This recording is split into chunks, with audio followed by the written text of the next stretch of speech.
بسم اللہ الرحمن الرحیم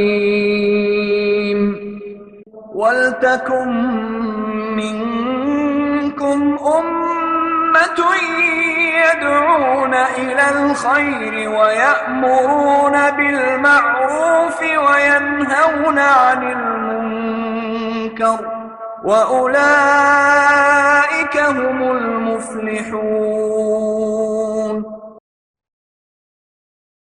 اللہ اللہ اللہ اللہ اللہ اللہ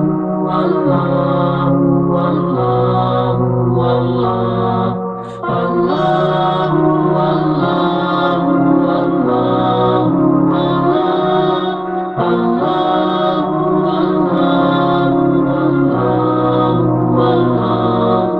اللہ اللہ واللہ واللہ اللہ اللہ واللہ واللہ اللہ اللہ واللہ واللہ۔ السلام علیکم ورحمۃ اللہ وبرکاتہ۔ ان الحمد للہ نحمده ونستعینه ونستغفره ونعوذ باللہ من شرور انفسنا ومن سیئات اعمالنا من یهدی اللہ فلا مضل له ومن یضلل فلا هادی له واشهد ان لا الہ الا اللہ واشهد ان محمدا عبده ورسوله اما بعد فان خیر الحدیث کتاب اللہ وخیر الحدیث حدیث محمد صلی اللہ علیہ وسلم وشر الامور محدثاتها وكل محدثة بدعة وكل بدعة ضلالة وكل ضلالة في النار۔ قال الله تعالى في القرآن المجيد والفرقان الحميد أعوذ بالله السميع العليم من الشيطان الرجيم من يطيع الرسول فقد أطاع الله ربي اشرح لي صدري ويسر لي امري واحلل عقدة من لساني يفقهوا قولي ربي زدني علما آمین رب العالمین۔ تمام تعریفیں بزرگی بڑائی کبریائی اس رب غالب مولا کے لیے جو تمام جہانوں کا پالنہار مدبر مشکل کشا حاجت روا، جس کی ذات میں کوئی شکوہ نہیں، جس کی دانش میں کوئی شکایت نہیں، ور خطا سے لا ریب ہے۔ درود و سلام محبت وحی کتاب حکمت کے مالک صاحب تاج المعراج و براق صلی اللہ علیہ وسلم پر۔ برادران اسلام اور پس پردہ سننے والی اسلام کی معزز امت و خواتین، یہ اللہ کا بے پناہ فضل اور کرم احسان ہے کہ اللہ وحدہ لا شریک لہ نے دنیا کے باطل مذاہبوں میں سے بچا کر مجھے اور آپ کو اسلام جیسے مذہب سے جوڑ رکھا۔ اللہ کا شکر و احسان ہے کہ اللہ وحدہ لا شریک لہ رب کی ربوبیت، رسول کی رسالت اور فکر آخرت کے لیے ایک کتاب کلام اللہ قرآن مجید ہمیں عنایت فرمائی۔ اللہ وحدہ لا شریک لہ کا شکر و احسان ہے کہ اللہ وحدہ لا شریک لہ نے محمد صلی اللہ تعالی علیہ وسلم جیسا نبی اور رسول ہمیں عنایت فرمایا۔ عزیزان محترم، آج ہم الخیر ایجوکیشنل سوسائٹی پر جمع ہیں اور اس ہفتے واری اجتماع میں جو عنوان ہم نے منتخب کیا ہے وہ عنوان کا نام ہے محمد صلی اللہ علیہ وسلم کا حکم، صحابہ اور ہم۔ انشاءاللہ العزیز کہنے والے بھی اور سننے والے بھی دونوں آج اپنے جذبہ ایمانی کو حرارت دیتے ہوئے اپنا محاسبہ کریں گے، میں اور آپ، اس لیے کہ یہ جو ہفتے واری اجتماعات جو منعقد کیے جاتے ہیں علاقوں میں، محلوں میں یا سوسائٹیوں کی جانب سے، یہ تربیتی و اصلاحی اجتماعات ہوتے ہیں جس میں تربیت بھی کی جاتی ہے اور اصلاح بھی کی جاتی ہے۔ تربیت اس چیز کا نام ہے کہ آدمی کو جو نہیں آتا وہ سیکھنا، اس کا نام تربیت ہے۔ اصلاح اس چیز کا نام ہے جو آدمی کو معلوم ہے لیکن کہیں کہیں گڑبڑ کر رہا ہے، اس کو درست کر لینے کا نام اصلاح ہے۔ تو یہ جو عنوانات اور یہ جو پروگرامات جو سوسائٹیوں اور براد کے جانب سے یا محلوں کے جانب سے جو ہوتے ہیں ہفتے واری یا مہینے واری، یہ تربیتی و اصلاحی اجتماعات ہوتے ہیں۔ اس میں اور آپ شریک ہوتے ہیں الحمدللہ، لیکن سوال سب سے بڑا کیا ہے معلوم؟ صحابہ کا جو جذبہ تھا، کیا وہ جذبہ آج ہمارے اندر ہے یا نہیں؟ یہ تولنے کا وقت ہے، ناپنے کا وقت ہے، سمجھنے کا وقت ہے، سمجھانے کا وقت ہے۔ اس لیے کہ ہر انسان یہ چاہتا ہے کہ میں جنت میں چلا جاؤں، ہر انسان چاہتا ہے کہ مجھے جنت مل جائے، ہر انسان کی سوچ یہ ہوتی ہے کہ میں جنت میں رہوں، جہنم سے میں بچ جاؤں اور جنت میرا مقدر ہو جائے۔ ہر انسان کی سوچ اور فکر ہے، مرد اور عورت کی فکر ہے، ہر لا الہ الا اللہ محمد رسول اللہ کے پڑھنے والے کی فکر ہے۔ لیکن سوال سب سے بڑا کیا ہے؟ ہم نے کبھی اطمینان کے ساتھ بیٹھ کر اللہ کا ڈر اور محبت ساتھ میں لیے ہوئے اور محمد صلی اللہ تعالی علیہ وسلم کی سیرت مبارکہ پر نظر رکھتے ہوئے اور آپ صلی اللہ تعالی علیہ وسلم سے محبت کرتے ہوئے کسی ایک کونے میں یا کسی ایک جگہ پر 4 آدمی، 2 آدمی، 1 آدمی اطمینان سے بیٹھ کر اپنی زندگی کا محاسبہ کرنا بے حد ضروری ہے۔ وہ یہ کہ میرے اور آپ کے آقا محمد صلی اللہ علیہ وسلم کا حکم کیا ہے، ان کے حکم کے مطابق میری زندگی گزر رہی یا نہیں۔ اگر میری زندگی ان کے حکم کے مطابق اگر نہیں گزر رہی ہے تو پھر میں جنت میں جا ہی نہیں سکتا، یا تو پھر جنت میں جاؤں گا لیکن پتہ نہیں کتنے برس تک وہ جنت جو ہے جہنم میں جاؤں گا ضرور، لیکن جہنم کی آگ کتنے برس تک مجھے جلائے گی اس کا کوئی اندازہ نہیں ہے، جب تک کہ میری سزا مقرر نہ کر دی گئی ہو۔ جس طریقے سے ایک مجرم کو عدالت میں پیش کیا جاتا ہے تو جج اس کے سامنے اس کے پورے شواہدات رکھ دے جاتے، تمام ثبوت پیش کرتے جاتا وکیل اس کا، یہ غلطی کرا، یہ غلطی کرا، یہ غلطی کرا، یہ غلطی کرا، یہ غلطی کرا، یہاں یہ کرا، یہاں یہ کرنا تھا، یہ کرا۔ تو جب جج کے سامنے وہ فائل جاتی ہے اور جج اس فائل کو مکمل پڑھتا ہے تو اسی کی بنیاد پر انسان کو سزا دیتا ہے۔ کسی کو 7 سال کی ہوتی ہے، کسی کو 14 سال کی ہوتی ہے، کسی کو عمر بھر کی سزا ہو جاتی ہے۔ تو اللہ وحدہ لا شریک لہ نے دنیا میں ایسے قوانین بنا کے مجھے اور آپ کو آگاہ کر دیا کہ ایک قانون ہم نے بھی بنایا ہے جس کا نام ہے اسلام، اور اس پر ہم نے جج کے طور پر مقرر کیا ہے محمد صلی اللہ علیہ وسلم کو۔ اب جو آپ کے بتائے ہوئے اصول کے مطابق کھرا اترے گا، جو آپ کے بتائے ہوئے باتوں کے مطابق کھرا اترے گا، جو آپ کے بتائے ہوئے اصولوں کے مطابق کھرا اترے گا، اسے آزادی دے دی جائے گی، اس کے خلاف کوئی کیس نہیں بنایا جائے گا۔ اللہ وحدہ لا شریک لہ نے اسی بات کو مد نظر رکھتے ہوئے واضح کر دیا سورہ نساء سورہ نمبر 4 کی آیت نمبر 80 کے اندر، اے نوجوانوں قرآن پڑھو، ترجمے سے قرآن پڑھو، معلومات لو قرآن سے، وقت کو ضائع مت کرو۔ یہ بڑی بری عادت ہو گئی۔ ابھی رستے میں ہم آ رہے تھے آپ ہی کی گلی سے، ہم نے دیکھا آٹو میں بیٹھے ہوئے ہیں کچھ لوگ، فون چل رہا ہے، کیا دیکھ رہا نہیں معلوم، کیا سکھا رہا ہے کیا سیکھ رہا نہیں معلوم۔ کچھ لوگ چبوترے پہ بیٹھے ہیں، فون دیکھ رہے ہیں، کیا سیکھ رہے ہیں کیا سکھا رہے ہیں نہیں معلوم۔ ان سے اگر پوچھا جائے کہ قرآن کے بارے میں تمہاری کیا رائے ہے تو بتا نہیں سکتا بیچارہ، لیکن ساری کی ساری دنیا کھنگالنے پر تلا ہوا ہے۔ تو غرض کہنے کا مقصد یہ ہے کہ میں اور آپ وقت کو ضائع کیے بغیر قرآن کو کھنگالیں، قرآن پر نظر رکھیں، قرآن کو پڑھیں، قرآن کو سمجھیں، قرآن کو پھیلائیں۔ یہ مشن ہے، محمد صلی اللہ تعالی علیہ وسلم کا مشن ہے۔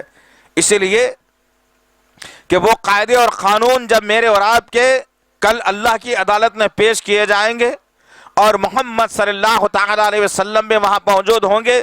میرا مقدمہ اللہ کی بارگاہ میں جائے گا اور اللہ رب العزت جو جتنی بھی عمر مجھے دی تھی، 30 سال دی تھی، 40 سال دی تھی، 50 سال دی تھی، 100 سال دی تھی، وہ پوری زندگی کا عمر کا ایک حساب ہونا ہے میری اور آپ کا.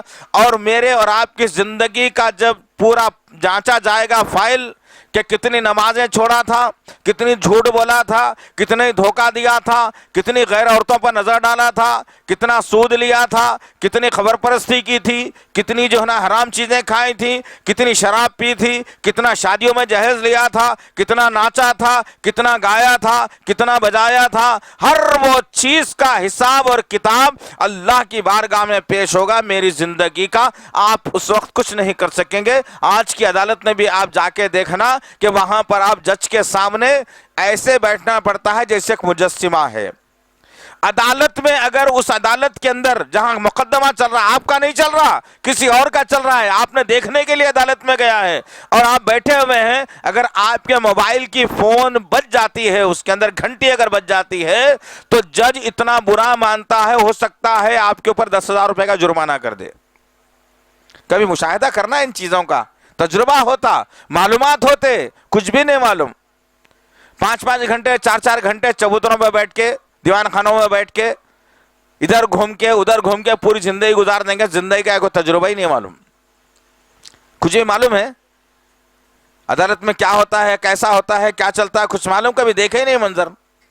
کبھی جائیں کہ وہاں ہم کو یہ ذہن میں بٹھا دیا گیا وہاں مجرمہ جاتے، خالی اتنا ہی ذہن میں. یا تو پھر جو جہیز لیا ہوا رہتا نامرد انہیں جاتا.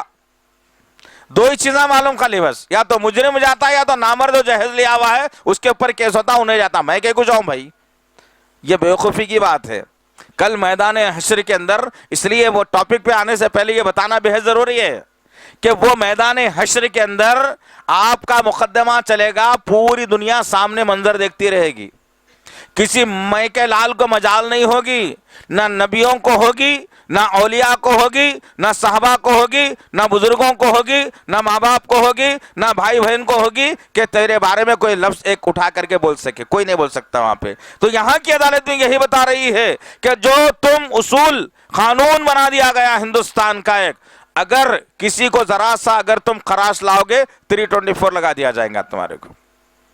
اگر جو ہے چوری کریں گے یا دھوکہ اگر دیں گے 420 لگا دیا جائے گا تمہارے اوپر. اگر کسی کا قتل کر دیں گے 307 تمہارے اوپر لگا دیا جائے گا. اگر سمجھو آپ ڈوری کیس جو ہے ہو گیا آپ کے اوپر، کسی جہیز آپ نے لے لیا تھا 829 آپ کے اوپر لگایا جائے گا. تو یہ دفعات بنائے گئے تو آدمی کیا کرتا؟ ان دفعات سے بچنے کی کوشش کرتا، ان دفعات سے رکنے کی کوشش کرتا. نہیں بھائی، نکو بھائی، خواہ خواہ کے کہاں پھنس جانا، کون عدالت کے چکر کاٹیں گے، ہو سکتا ہے جیل ہو گئی تو پھر میں کیا کروں گا. یہ تصورات کے تحت انسان اپنے آپ کو بچانے کی کوشش کرتا. اسی طریقے سے اسلام ایک قانون ہے اور اس قانون کے تحت میری اور آپ کی زندگی ہونا ہے، لیکن میری اور آپ کی زندگی وہ قانون کے تحت نہیں ہے. ہمارا تصور بھی یہ ختم ہو گیا کہ جہنم کی آگ کیسے جلائے گی. سوچا ہے کبھی بیٹھ کے اطمینان سے؟ اگر کبھی مشاہدہ کرنا ہونا تو ایک مشاہدہ کر لو کہ جہنم کی آگ جلاتی کیسے ہے، جہنم کی آگ سے تکلیف کیسے ہوتی ہے. ہم کو احساس نہیں ہے. ہم نے کبھی دواخانوں میں جا کے جلنے والے جو چیخیں مارتے ہیں دنیا کی آگ سے، غلطی سے جل گیا، سوسائڈ کرنے کے لیے جلا لیا، وہ کیسے بستروں پر تڑپ رہے ہیں، کبھی ہم نے تڑپ دیکھی نہیں ہے. اصل میں وہ دیکھے تو پتا چلتا ہے کہ جہنم کی آگ کیا چاہتی ہے، کیسا جلاتی ہے. اس کا آسان مشاہدہ بتاتا ہوں میں آپ کو. وہ مشاہدہ کر کے دیکھو اپنے اوپر، اپنے جسم کے اوپر. اس کے بعد پھر تصور کرنا جہنم کی آگ کا. اس کے بعد پھر ڈر اور خوف میرے اور آپ کے پاس ضرور آئے گا انشاءاللہ. اللہ کا ڈر سینوں سے ہمارے نکل چکا. اللہ کا ڈر ہی نہیں ہے.